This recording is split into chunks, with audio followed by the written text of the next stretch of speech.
Aujourd'hui, nous sommes à La Jetée, l'endroit où vous projetez votre avant-première, où vous avez présenté ce festival Le Plein la Bobine.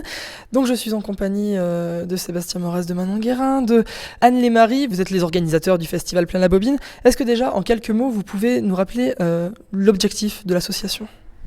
Alors l'association, c'est une association d'éducation à l'image qui intervient, l'objectif premier, c'est d'intervenir auprès des classes pour justement accompagner les élèves à apprendre à décortiquer les films, à les critiquer et puis aussi à pouvoir se les approprier en fait. L'objectif aussi, c'est d'organiser une manifestation qui est le festival et qui a lieu tous les ans au mois de juin à la Bourboule. Alors le festival Plein la Bobine, qui a quand même une particularité, c'est que c'est un festival qui parle avant tout aux enfants. C'est ça. Alors on parle aux enfants et puis à tous les gens qui se considèrent encore comme des enfants, donc les adultes aussi finalement. C'est un festival qui est tout public finalement, mais c'est vrai que tout ce travail qu'on fait tout au long de l'année avec les écoles, effectivement c'est notre public premier, ce sont les enfants. Mais on a d'autres publics et l'objectif c'est aussi de se faire rencontrer les différents publics avec une journée intergénérationnelle où on fait rencontrer effectivement des gens éloignés par l'âge, mais avec un support qui est le film. Et puis les rencontres qui peuvent naître aussi autour des spectateurs, donc de tous les âges, et puis des professionnels qui sont présents sur le festival. Quand on regarde les chiffres du festival, on voit marquer 150 000 entrées depuis 2003, donc depuis la première édition. Quelle évolution on peut noter sur ce festival ? Il y a une évolution assez nette depuis la première édition. Je crois qu'on est à plus de 200%, si je dis pas de bêtises, d'augmentation. On était autour de 3000, 3500 entrées sur la première édition, et sur l'édition passée, donc la 12e édition, on était à 15 300 entrées. Alors on va commencer à parler un petit peu de la programmation, des nouveautés cette année, parce que c'est une année qui est quand même riche en nouveautés, et notamment pour commencer ce thème, qui est le thème aussi de vos visuels, c'est la mer, c'est les fonds marins, le monde marin. Pourquoi avoir choisi ce thème ? C'est parti de plusieurs films en fait. Il y a plusieurs films qu'on avait envie de montrer et on s'est rendu compte qu'ils avaient tous ce thème commun, et du coup on s'est dit on va faire quelque chose autour des mondes marins, et du coup on aura l'occasion de montrer tous les films qu'on a envie de montrer sur ce thème-là. Alors on rappelle que l'année dernière c'était le cirque, votre thème. Cette année ce sont les mondes marins, ce sont bien sûr des thèmes qui parlent avant tout aux enfants. Aux enfants comme aux adultes. Là, vraiment, c'est un thème universel. Tout le monde est fasciné par la mer, qu'on soit enfant, adulte, une personne âgée, n'importe qui est fasciné par la mer, même tout le monde. Et du coup, on s'est dit que c'était un thème suffisamment universel pour en faire une thématique de cinéma. Alors Manon Guérin, en tant que déléguée générale du comité de programmation, je reste vers vous parce que vous avez reçu 1000 films cette année, c'est bien ça ?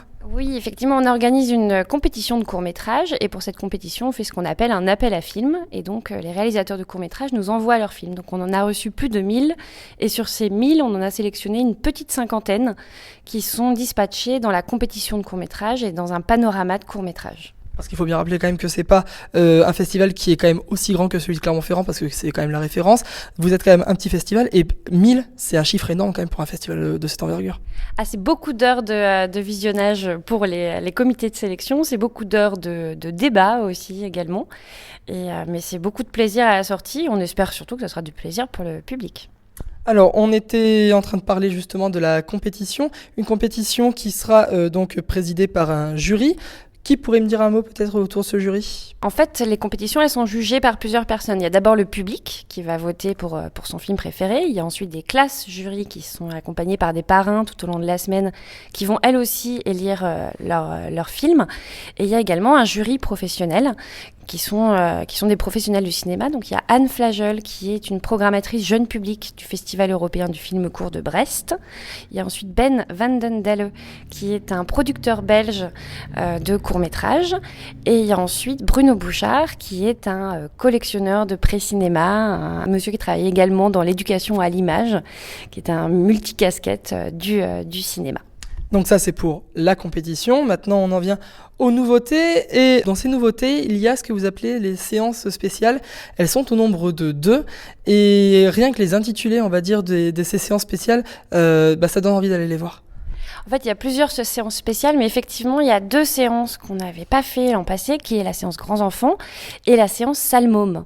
La séance Grands Enfants, c'est une séance qui mêle finalement des clins d'œil, des films avec beaucoup de références, qu'on a décidé de programmer à partir de 30 ans et plus, c'est-à-dire qu'elle nous représente, nous, l'équipe du festival. C'est une séance spéciale pour les jeunes trentenaires. Et du coup, c'est les films qu'on a beaucoup aimés, qu'on a trouvé c'était un poil un peu compliqué pour un trop jeune public et qu'on avait très envie de montrer malgré tout, donc on a choisi de les programmer. Et la séance Salmôme, c'est une séance avec des salmômes qui sont insolents, qui sont inconscients, qui font plein de bêtises et on se reconnaît forcément dans l'un d'entre eux. Alors justement, des mômes, il y en aura plein pendant ce festival Plein la Bobine. Anne-Lémarie, vous êtes déléguée générale du coordination des projets de groupe. Donc vous travaillez avec les enfants pendant toute l'année pour pouvoir ensuite proposer plein de choses pendant ce festival, pendant plein d'événements. Comment vous avez travaillé cette année avec les enfants ? Alors cette année, on a suivi 16 classes. Quand on dit suivre 16 classes, c'est que on est retourné plusieurs fois dans les classes, leur parler de cinéma, de plein de choses, et tout dépendait du projet qu'ils avaient à la base.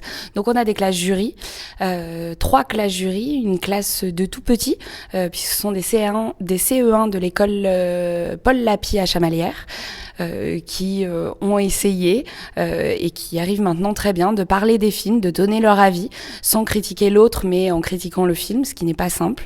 On a une classe jury, donc 7+, pour juger la compétition 7+, et pareil, une classe jury 12+. On a aussi des petits reporters presse écrite. C'est une classe de 5e du collège de Muralcaire, et en 5e, passer à l'écrit, c'est pas simple.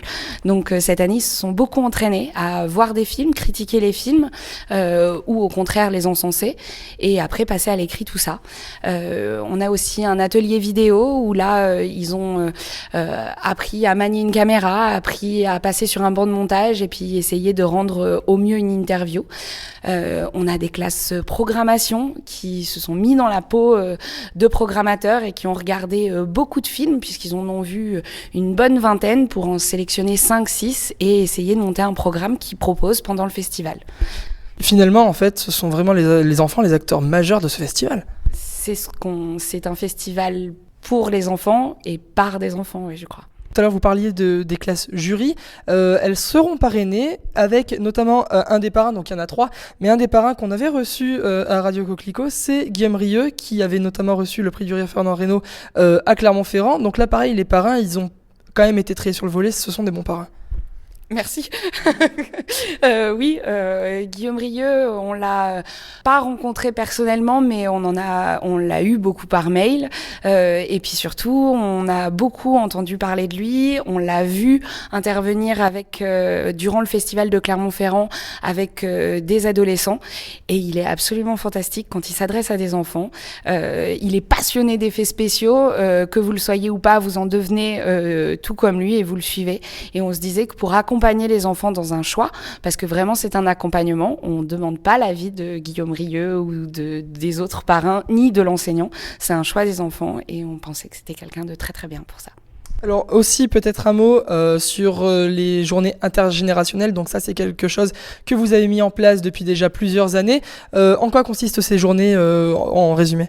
Alors ces journées, il y a un côté social derrière tout ça, c'est vraiment se faire rencontrer des publics, comme je disais, qui sont éloignés par l'âge et qui sont souvent pas confrontés, mais qui sont un peu mis chacun de leur côté. Donc l'objectif, c'est d'essayer de recréer un lien entre eux à travers avec le support d'un film. Donc l'objectif, c'est de projeter un long métrage le matin et des courts métrages l'après-midi, et de créer un débat et en tout cas des échanges entre ces publics et d'essayer de créer une vraie effervescence autour de ce qu'ils ont vu. Donc entre des écoles et des EHPAD.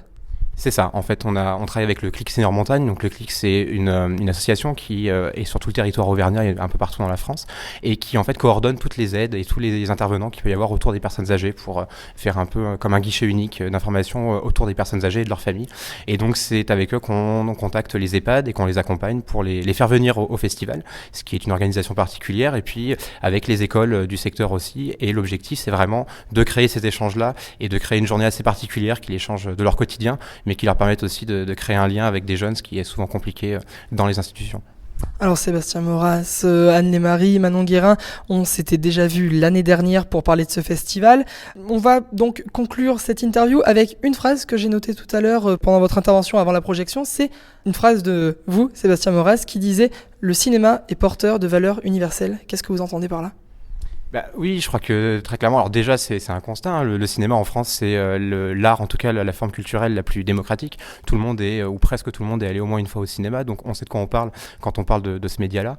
Et c'est vraiment de créer du lien, créer des échanges et de pouvoir partager des valeurs communes, ou en tout cas à la limite créer des débats. Mais l'objectif c'est vraiment de se retrouver ensemble autour du cinéma qui est vraiment porteur de plein de valeurs, mais qui peut aussi transmettre des messages. On l'a vu notamment avec la Palme d'Or cette année à Cannes. L'objectif c'est aussi de transmettre des messages, de faire partager des expériences et je crois, enfin en tout cas à plein la bobine, on en est tous convaincus que c'est un des médias les plus porteurs au niveau de ces valeurs-là.